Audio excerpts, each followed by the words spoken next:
Freddy has been skirting the edges of who he is for 2 years, mapping ins and outs like his Sats diagram of the Tudor body politic, singing hymns in the lounge for female neighbours like God's little messenger, watching football games on the green, wondering if estate boys would stay indoors to ace an entrance paper.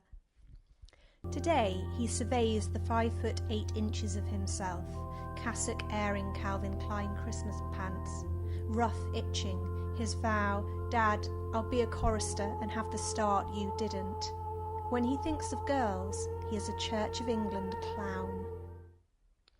Now extended families swarm his parents' semi, blissfully uncoordinated, ignorant that this is no function room wedding, but a final exam invigilated by the choirmaster and dry-cleaned school marketing woman, who will direct country life paps at the end of the 3rd lesson, that being, "God was right again, you're not worthy."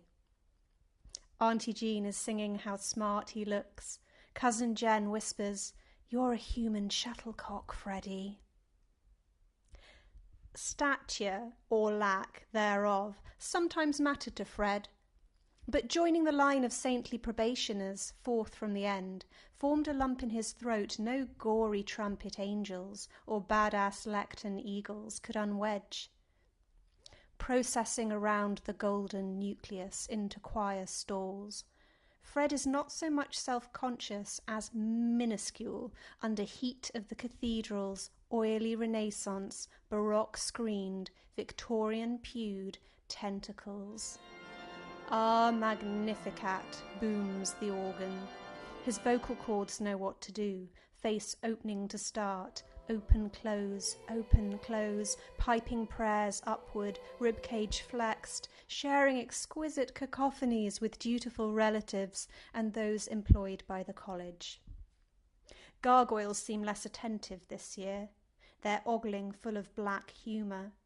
Green men, turned grey, distance themselves, whistling unimpressed. Fred can't hear himself. Anxiety beats his eardrums as if the whole gang had turned up in his head for the Last Supper.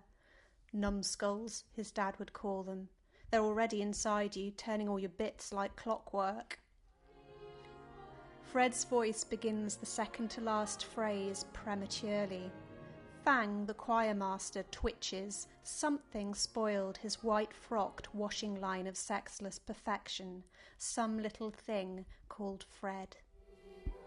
Fred begins sucking up his own song, raspily dribbling to stone ground as he eats the shoulder of the boy next to him. Some light inside dims to black. A Mexican wave of angel shuttlecocks sway shoulder to shoulder, dropping flat E's, toppling the international student at the end. Oh, Fortuna. Fang's hands prize his own face in German expressionist catastrophe. "Sweet Jesus," he vents. Members of the country lifestyle press snap happily. 4 tenors form poles, carrying Fred's hanging corpus. His mum, knowing the root of the trauma, runs, barking, it's the pressure, I shouldn't have made him." When Fred regains consciousness, suspended limbs travelling the aisle, a starry canopy unrolls above, aquamarine pigment, a milky sun's blast. Winged kids playing instruments beam to beam elevate Fred above the crowd. For a second, he will recall in 2019, I was glorious. I was 13 and transcendent.